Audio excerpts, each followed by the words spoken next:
so we'll have to deal with that. Okay. Chapter 1. The presentation of the Immortalist argument. Death is an imposition on the human race, and no longer acceptable. Man has all but lost his ability to accommodate himself to personal extinction. He must now proceed physically to overcome it. In short, to kill death, to put an end to his own mortality as a certain consequence of being born. Our survival without the God we once knew comes down now to a race against time, the suspicion or conviction that God is dead has lately struck home not merely to a few 100,000 freethinkers, but to masses of the unprepared. Ancient orthodoxies may linger, but the content of worship has begun to collapse. This is what makes our situation urgent. Around the world, people are becoming increasingly less inclined to pray to a force that kills them. This most imaginative, philosophical and religious answers to the problem of death have become precisely irrelevant to the fact that we die. Humanity's powers of self-deception seem to be running out. Modern theological word games may be pleasing to Sumerians.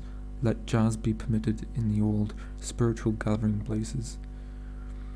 Such developments must be understood as gallant, but altogether pathetic holding operations. Emotionally, growing millions of us are in crisis. Men are so necessarily mad, wrote Pascal.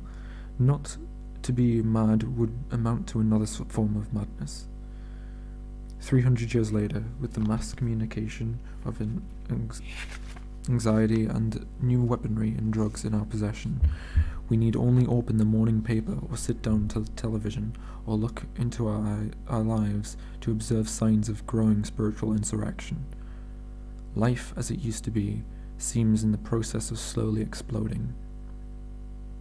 We wonder at the bursts of senseless violence that seem likely at any moment to invade our days and nights. Yet is this sort of behavior necessarily irrational? If sanity now calls upon us to accept death without hope, perhaps such recent ceremonials as smashing pianos and guitars on stage may be viewed as expressions of maddened realism. We ought to say immediately that these outbreaks of distress, for the most part, afflict those who have time to think beyond the problem of barely staying alive. When economic misery exhausts the psyche, horizons draw in. The meaning of his existence? God, as Gandhi pointed out, must reveal himself to the destitute in the form of food. Nor will the oppressed people, who have yet to win or regain their dignity, suffer overly much from the thoughts of death and meaninglessness, since for them death lives, remains present everywhere, and therefore speculating about it is redundant. In particular, the revolutionaries of today, or any time, while the revolution is in prospect or actually going on, rise above this condition. One of the advantages in having a cause is that it saves you from worrying about what life means. Indeed, this is what attracts many people to communal action. Just as during World War II, anti-fascism seemed a sufficient excuse for living, so the fight against one's injustice or another has tended to deliver present-day activists from such maladies of privilege as intellectual doubt, cosmic weariness, and boredom. While the revolution assaults any given establishment, the fact that an abyss waits at the end of life does not, for the time being, bother the rebel. Hatred of the system and concern with advancement of the war gives a man enough to think about. Only when the battle has ended does the freed soul turn and face the cosmic menace. Who, then, has come to live in fear and trembling? I am talking about the great bulk of the rest not actively at war, within the reach of print and television, people of the city, town, and suburb getting along reasonably well, who, except during vacations, walk on pavement. Among this currently divisive majority, an unmistakable phenomenon may be observed. civilized humanity is signaling. It seems to be both an SOS and a warning. In many languages and forms, the coded signs repeat, "Change the scene, or we will." The message has by no means gone unnoticed. Governments, the professions, universities, the clergy, and social agencies of every description have paid close attention to the semaphore. When they don't, their sanctums are frequently invaded by large crowds carrying signs and shouting obscenities. What does this violent mood portend? A revolution of some kind would already seem to be under the way. Young people carry most of the signs. The new majority, they seem to be taking over everything. They appear determined, in Saul Bellow's phrase, to seize the day, and possibly the world. But there is something desperate as well as knowing in the way that they are going about it, for theirs has really been a revolt against meaninglessness, which at the present time they are attempting to cover up by mass action, but which they covertly fear will outlast that action. And this mood is not confined to the young, mature, wearying, old. So many of us are conducting our affairs in a particularly nervous fashion, as though time were short. Quite evidently, the people of our time are reporting an emotional displacement, a condition not new, but some say aggravated by the complexities of modern life. The diagnosis, roughly speaking, angst, alienation. The treatment, any public library of a catalogue offers an assortment of prescriptions. Also, a host of new preachers and messiahs. Their life plans usually involve one or a combination of these choices: spiritual uplift, psychiatric consultation, group action, drunkenness, embracing the outdoors, making love as often as possible to the very edge of consciousness, and forgetting about everything else, burying oneself in work, games, and large families, trying to follow the complicated religio-philosophical excuses for which Reinhold Niebuhr describes as man's natural contingency.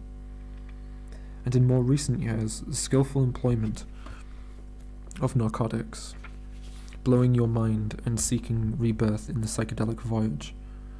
Unfortunately, these panaceas have a single fault in common.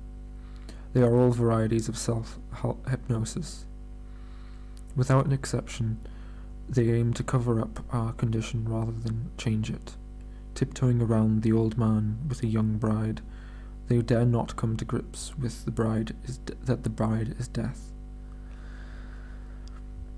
Meanwhile, frightened, vulnerable, and increasingly angry civilized men continue to signal their warnings. Though coded, the message is that of grown-up child, and childlessly easy to read. The problem, expressed in whatever form, feelings of isolation, aggressive behavior toward one another, massive paranoia, and the common inability to believe, commit, or care, derives, going back to the beginning, from a single cause.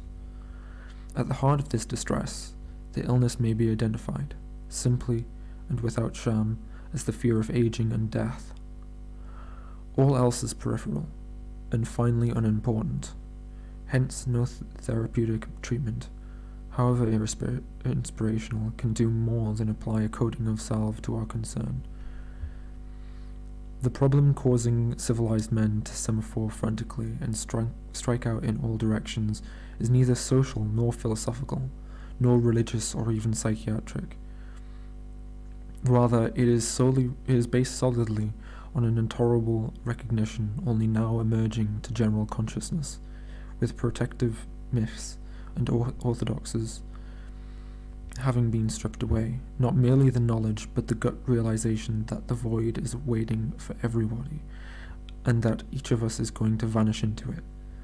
The gloomiest projection of this awareness comes from the master scientist and mathematician, the 17th century Jansenist Pascal. That death, which threatens us every moment, must infallibly place us within a few years under the dreadful necessity of being forever either annihilated or unhappy. There is nothing more real than this, nothing more terrible, Be we as heroic as we like, that is the end that awaits the noblest life in the world. I know not who put me into this place rather than in another, nor why the short time which is given to life, is assigned to me at this point rather than another of the entire whole eternity, which was before me, or which shall come after. I see nothing but infinities on all sides, which surround me as an atom, and as a shadow which endures only for an instant and returns no more. In our era, Paul Tillich updates the same idea. We are a generation of the end, and we should know that we are. The death has become powerful in our time. For nearly a century, this was concealed in Western civilization. We forgot that we are finite. We forgot the abyss of nothingness surrounds us.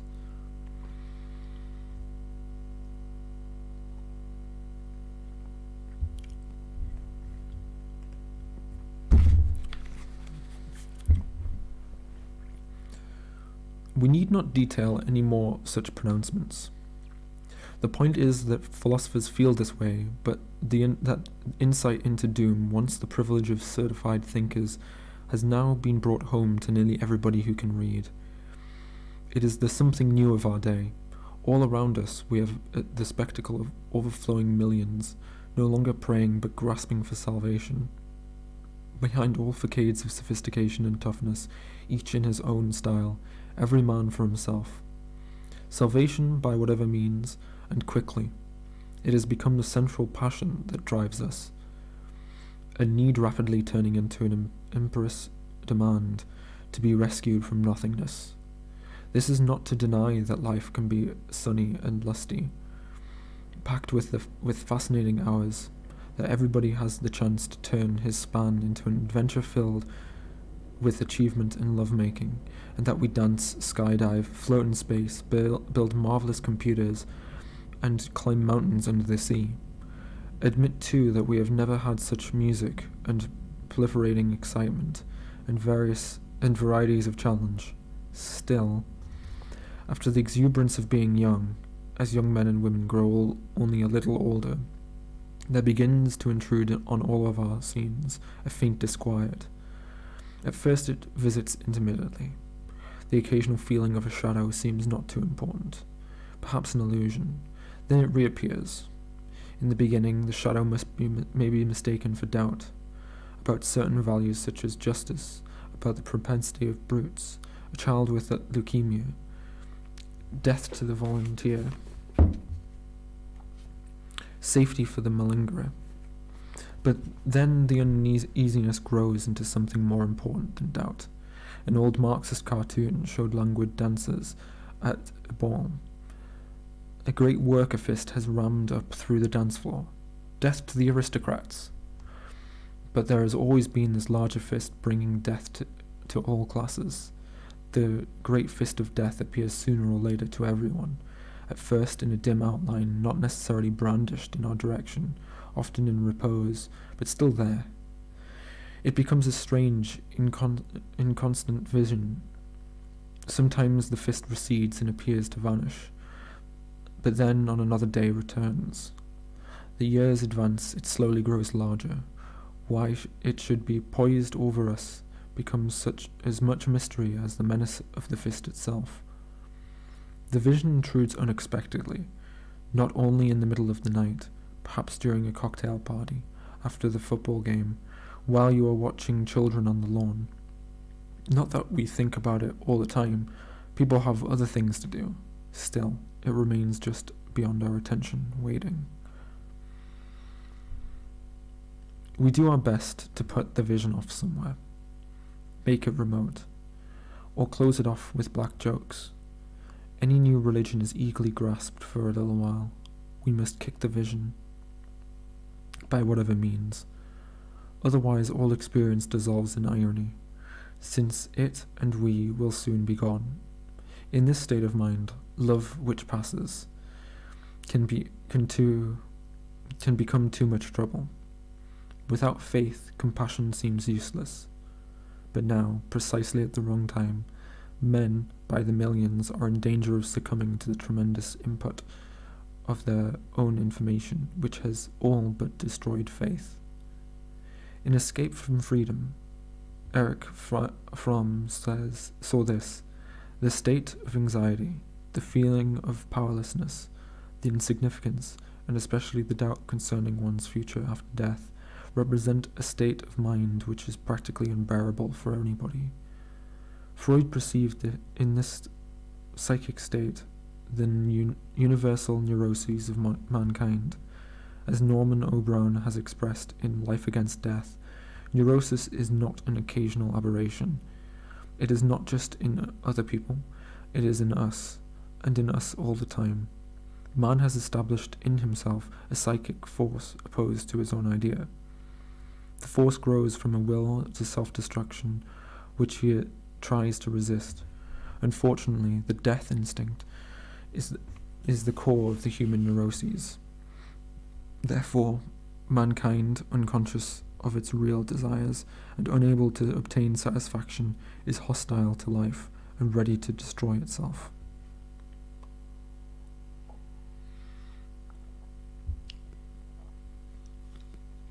A pure insight, certainly, but perhaps not deep enough.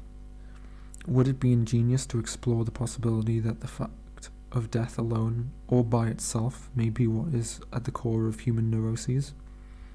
Perhaps man is not in the least hostile to his own consciousness, but only to life with death at the end of it. As for the death instinct, admitting a countercurrent to the life force, are we stuck with the label? It might be asked, for instance, whether the death instinct could not just as well be performing also as an instinct to be reborn by changing from one form to another, crossing the border of death in between. Do death and rebirth tend to merge in the imagination? If so, when the drive to dissolve oneself occurs, we may find evidence that a death wish and rebirth wish can be the same. The surface of history makes this conjecture seem worthwhile. Our species has never been reconciled to the brutal circumstance that we must die. Through the centuries we have invented an incredible number of explanations to account for our individual forms decomposing in agony and returning to the earth.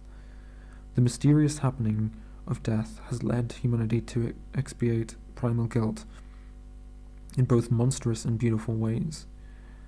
Hope for setting things right with the gods has driven us to lunacies of self-denial, cruelties, persecutions, elaborate ceremonies with incense and smoke, dancing around the totem poles, the thumb-screwing of heretics,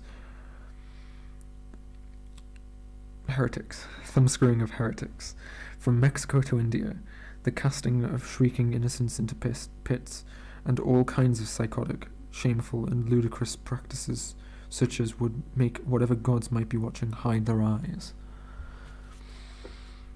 In the East, we have been more subtle, attempting to placate destiny by an elaborate pretense of not wanting to survive, or preferring nirvana to the eternal return, but elsewhere listens to the wails, songs, shouts, hymns, and chants. The voices of Islam, Judaism, Christianity, and atheism join as one. Massed units in Red Square, as well as Vatican City, combine their energies in a single mighty appeal: save us.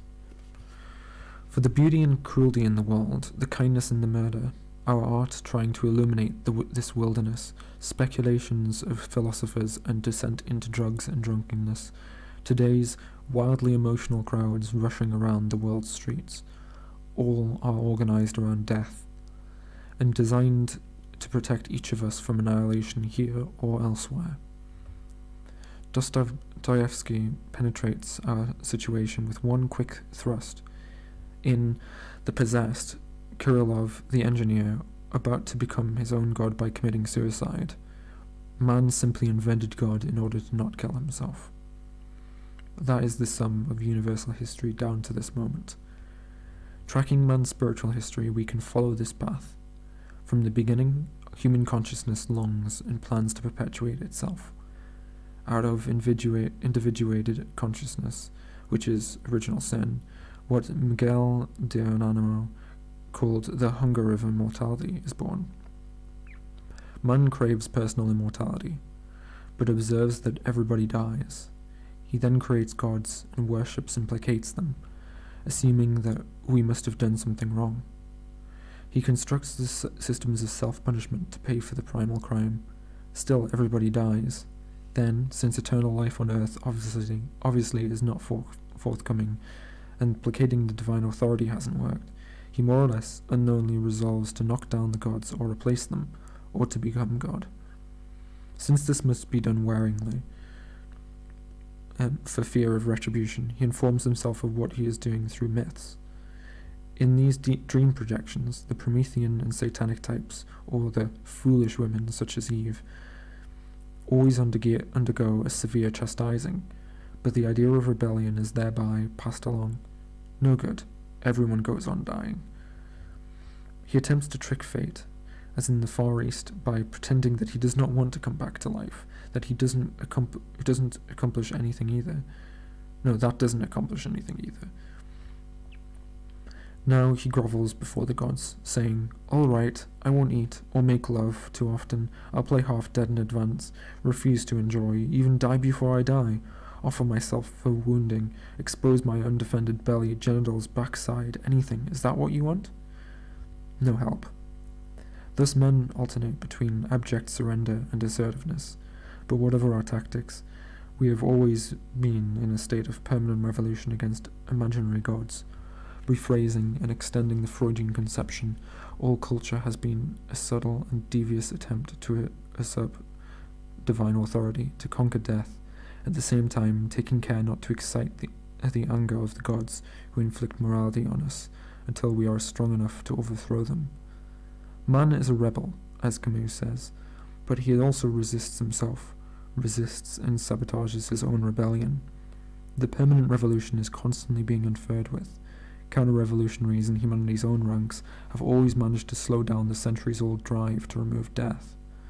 Their countermeasures spring from an ever-changing set of superstitions. A fifth column of superstition obstructs every advance against the citadel of death. Oddly enough, in an evolutionary context, the race's sabotaging of its own progress may turn out to have been functional. An innocent revolutionary spirit running ahead of scientific advances, without superstition to slow it down, might long since have killed itself off after prematurely looking death in the face. To rein ourselves in, we invented primal guilt. Even if it has or once had evolutionary sanction, guilt is more than painful. The imaginary gods is in our psyche exact at all when they are threatened. They strike back, and sometimes cause us to panic, to twist and turn, and to become frightened of our own daring, and to hate and fear others who dare. Challenging the gods can estrange us from ourselves as well as from others, and make us odd and unconfident. It can reduce our natural exuberance and make this acceptable as payment for hubris.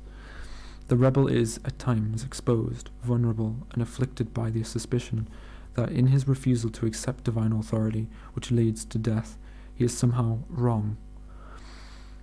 Above all, we conceal from ourselves the existence of our underground drive against the cosmic establishment.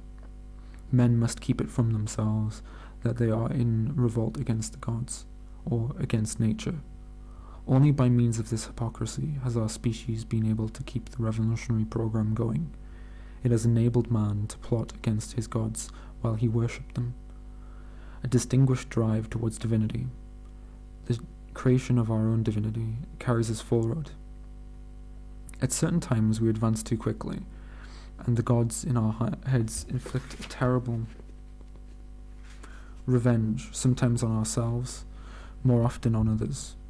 Galileo and Bruno move too far out in front of their day, and are cut down. But in another country, in Jung's phrase, The godly sense of curiosity strives for birth. Man, in the person of Francis Bacon, sets up the scientific method to dominate his environment, to remove all mysteries, divine property, in order to find the base Archimedes sought, the place to stand from which he could move the world and ultimately remove death.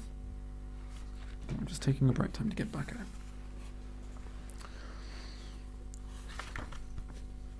In his recent study on aggression, Konrad Lorenz reminds us of an inestimably important fact that the process of phylogenic ritualization, a new and completely autonomous instinct, may evolve, which is in principle just as independent as any of the so-called great drives, such as hunger, sex, fear, or aggression, in which, like these, has its seat in the great parliament of instincts. Dr. Lorenz emphasizes those other rights which evolve in the course of human civilization are not hereditarily fixed, but are transmitted by tradition and must be learned afresh by every individual. Hence, a biological accounting for such activity is not required.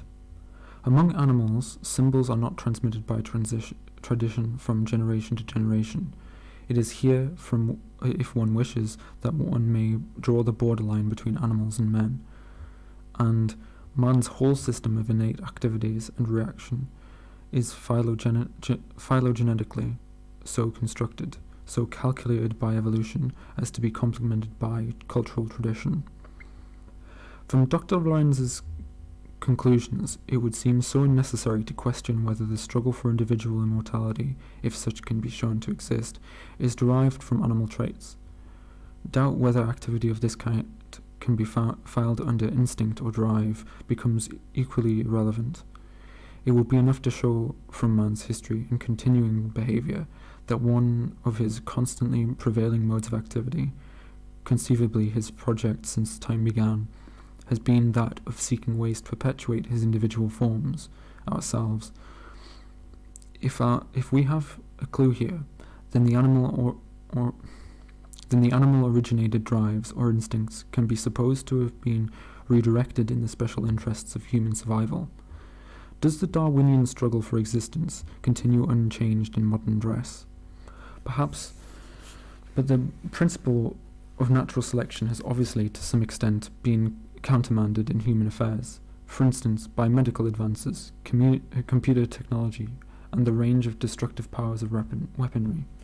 By these and other means, a soft, over-affluent culture, which biologically and historically might have been expected to succumb to a tough, oncoming barbarian group, retains the weapons to destroy the challenger, requiring only a highly trained fraction of its people to do the job. Where men are concerned, what we are dealing with for practical purposes is an inevitable response to life's intolerable ground rules. We have a condition, individual man's knowledge that someday he will die. Given the scope of human awareness, as well as our facility with tools, I'm going to go with facility. As well as our facility with tools, it may be reasonably be assumed that moves to remedy this brutal situation will follow and persist. Arrogance is not required to advance this thesis. Each man's struggle for indefinite survival beyond time need not violate concepts based on sexual energy. The will to power, or, more recently, the principle of territorial defense. But the territorial concern must, by its own definition, be peripheral. Territory is simply what surrounds life forms, even enlarging the area to be defended so that it includes emotional liberation, one's good name, and so on. The king finally preserved from harm is identity itself.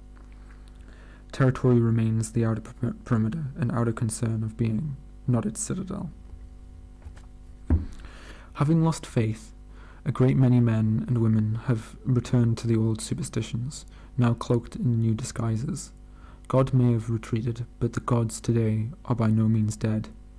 Though disposed to Though disposed to destroy them, we simultaneously bow down to some of the weirdest assortment of deities ever shown, such as history, success, and statistics.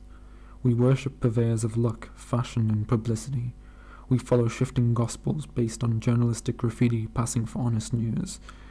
We humbly receive the word from makeshift divinities seated at the head of couches, sexual statisticians, psychological testers, poll takers, various merchants of paranoia, the manipulators of public relations and television personalities, the multiple gods of our quickening century. This is to say that the increasing numbers of civilized men and women are progressing or retrogressing to a pagan state of mind. The most sophisticated as well as humble people live in fear of these gods, and atheists, most of all, are guided by the need either to live up to their examples or compete for their approval. What emerges astonishingly is that the old gods in new forms live on in our heads, not metaphorically, but for all practical purposes, alive, and that they exert a dominating influence over the great bulk of modern affairs. One development is new here. For want of any other way, the publicizing of one's excellence, fitness for survival beyond death, publicity, great and small, has become the path to immortality. The lust for do-it-yourself immortality has produced an emotional transformation in which the ideal of right conduct, formerly the passport to heaven, is being replaced everywhere by the ideal of printing one's own image on all things. Yet, seeking to remedy his condition, civilized man also wildly contradicts himself, expending his energies at one and the same time to placate, impress, destroy, and replace his gods. He also exhibits a craving to share consciousness with all other beings, including the divine. The attempt at spiritual fusion, which others can take many forms, destructive, saintly, that is to say charitable, and quiescent. Consider some recent effects. Writing in the context of Nazism, Jacques Martin heard the voices of a base multitude whose bareness itself appears to be an apocalyptic sign. These voices cry out, "We have had enough of lying optimism and illusory mortality, enough of freedom and personal dignity and justice and peace and faithfulness and goodness which make us mad with distress. Let us give ground to the infinite promises of evil and the swarming death, and of blessed enslavement and triumphant despair."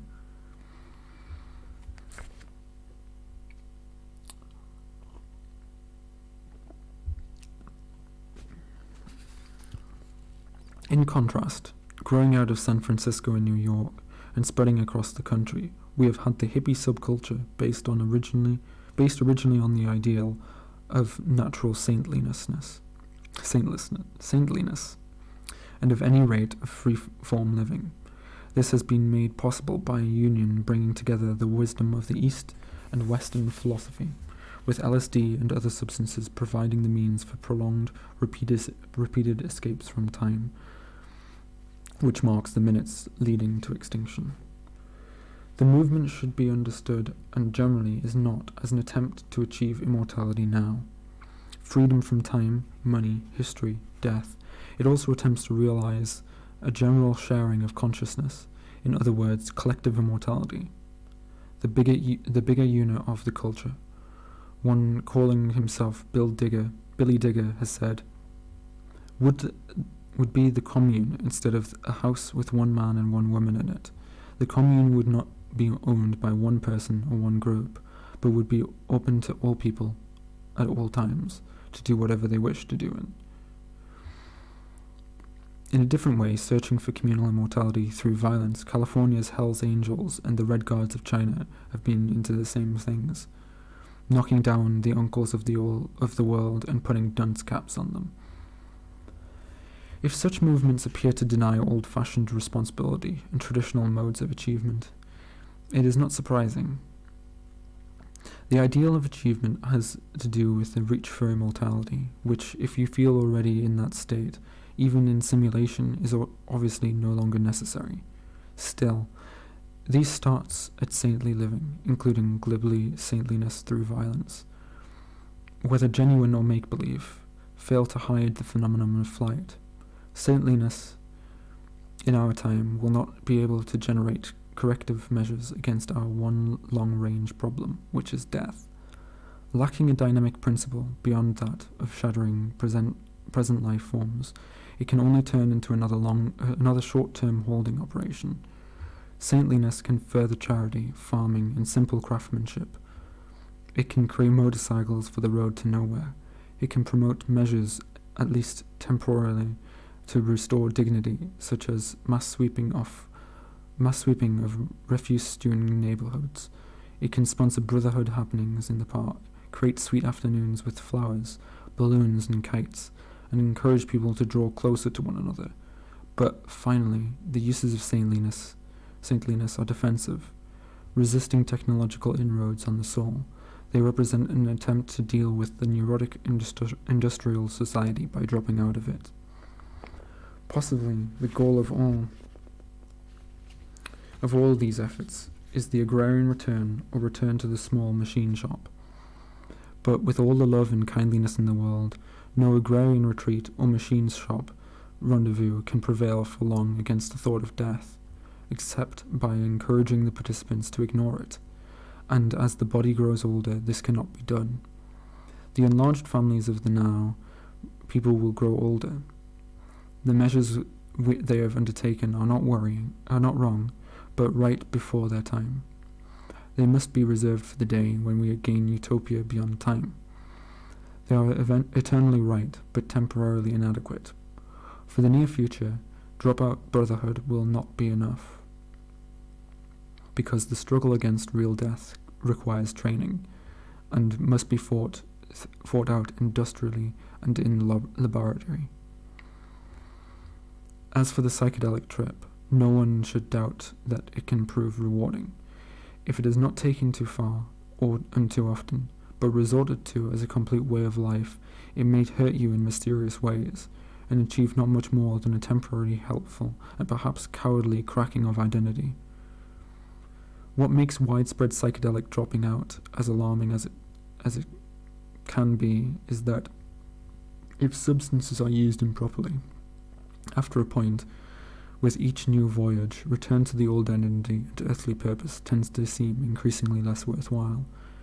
True, identity can become a cross when it is formed too rigidly, but ego identity is also our main source of power in the world, and only by organizing the power of our protesting intelligence can we hope to bring about the death-free life man must have. Finally, by blowing their minds, young men and women hide from death. It is good sometimes to hide from death, and to go through simulated death and rebirth now and then. But too many trips, indiscriminately taken, can lead to an unearned passivity. If passivity takes hold, this society, undesirable as it may seem, will become far worse. Extremes of violence, mass passivity will build up. When these two forces are polarized, disaster comes, and contrary to myth, violence nearly always wins. It has started to win again. The finest among us are shot in the head by half-crazed and, above all, lonely individuals. Not only assassins, but the most advanced elements of our younger society can no longer stand being alone. Youth's quintessent and largely drug-orientated nihilism of a few years ago has quickly given way to the new left's all-out freedom through violence. But, quite apart from the justice of all causes, the new left, as evidenced by its massive shock tactics, its theatre and enlarged family formations, is clearly moving towards exactly the same goal as the psychedelic mutants, a collective and communal escape from time and death. What happened is this. In the past quarter century, the public relations of death, as managed by the theologians of all creeds and every secular orthodoxy, all but exhausted the ancient excuses for what Anonimo called the running away from life like water. A running away of life like water. Interestingly, the atomic bomb, LSD, and the pill were developed about the same time. Could this be the evolutionary crisis of our species? For centuries, men were able to hold on to their peace of mind by repetitive prayer, chants, rhythms, and psalms set to music. But repetition, beauty, and music no longer possess the force to distract us from meaninglessness. Today we are in a race against time, racing, as Maritain suggests, our own apocalypse. Man's inexorable, though hardly remorseless drive to divinity is taking new, non-institutionalized forms. This comes down to the simplest of propositions. The species must solve the problem of death very soon, blow itself up, or blow its mind. Medical help is on the way, but so too are firepower and despair. All have computer technology behind them. Any one of the three might win. Will medical advances to arrest the aging of human tissues prevail over weaponry and mass psychosis? That has become the question of our time, inconceivably of all time. The Immortalist position is that the usefulness of philosophy has come to an end, because all philosophy teaches accommodation to death, and grants its static finality as the human condition. Art, too, insofar as it celebrates or merely bemoans our helplessness, has gone as far as it can. The beautiful devices of tragedy ending in helplessness has become outmoded in our absurd time, no longer desirable and not to be glamorized. The art that embellishes death with visual beauty and celebrates it in music belongs to other centuries. It comes as no surprise that traditional forms of art are being shuttered, with the editing and fixing of life no longer allowed. Our participation is demanded in these works. We cannot be spectators. The discotheque takes its place as an electric art form.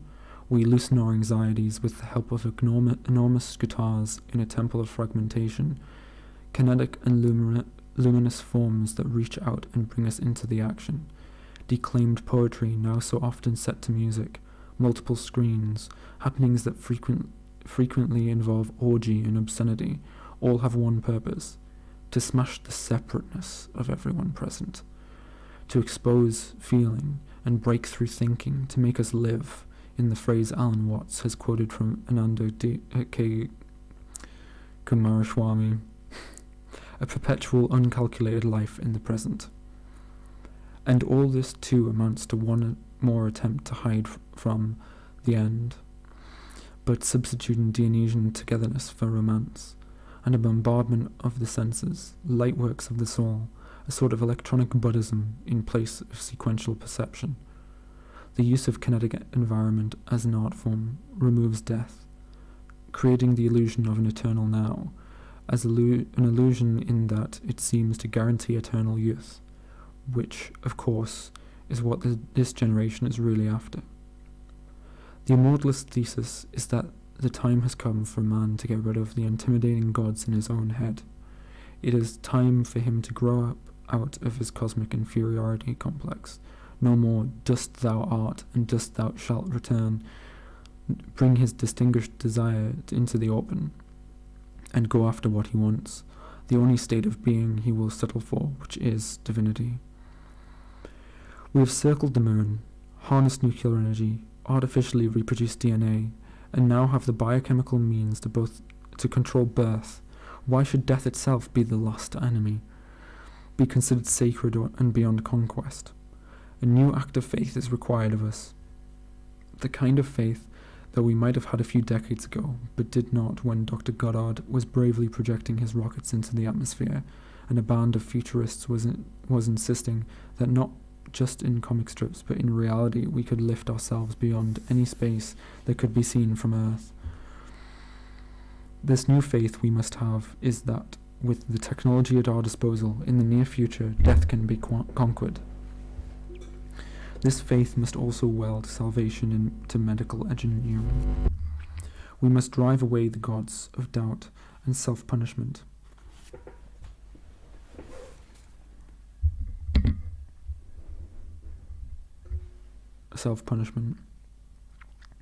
Our new faith must accept as gospel that salvation belongs to medical engineering and nothing else. that man's fate depends first on the proper management of his technical proficiency, that we can only engineer our freedom from death, not pray for it, that our messiahs will be wearing white coats, not in asylums, but in chemical and biological laboratories.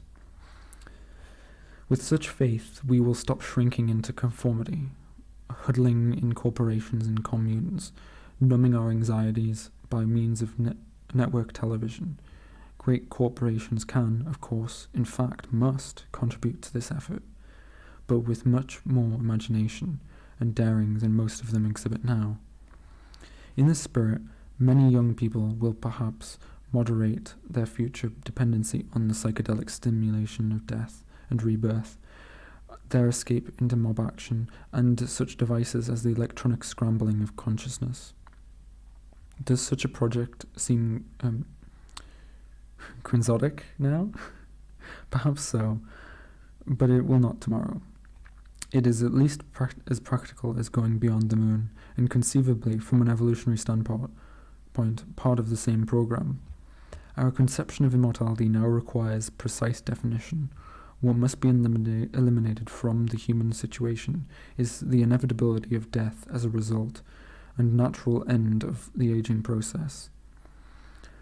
I am speaking of the inescapable parabolic arching from birth to death, but we must clearly understand that any given unit of life, my individual existence and yours, can never be guaranteed eternity. Until such time as duplications of individual nervous systems can be grown in tissue cultures, at this point no one knows whose consciousness they would have. Our special identities will always be subject to being hit by a truck or dying in a plane crash, a sudden virus or heart seizure, even in the body's youth, may carry us off. Statistically, looking ahead thousands of years, the chances are that every human and even inanimate form will be broken sooner or later. But the distress felt by men and women today does not arise from the fear of such hazards. Rather, it comes from the certainty of aging and physical degeneration leading to death. It is the fear of losing our powers and being left alone, or in the hands of indifferent nurses, and knowing that the moment must come when we will not see the people we love anymore. Everything will go black. Some would fear the opposite, living through a blank eternity with our eyes open. This would be comparable to endless days without sleep. But no problem confronts us here. A state of indefinite living can be programmed through a succession of lives by means of designed sleeps or hibernations to last for years, decades, or centuries. We will see that family ties can be renewed and dropped like options from one life to another. People can be phased, or perhaps psychedelically out of one life and then reactivated according to their own desire, briefed back into the next. Those who find opportunities for future existences insupportable will be welcome to decline rejuvenation. For those who prefer a life not risk-free, the 0 and 00 of accidental death can provide the spice of chance in the living continuum. In the society that someday will live beyond time, what is now called the absurd will undoubtedly turn into our saving grace. In our conception, immortality is being alive now, ungoverned by span, cycle, or inevitability. Civilized man's project will no longer be, as Freud suggested, to recover his lost childhood, but rather to create the adult equivalent, an immortal present free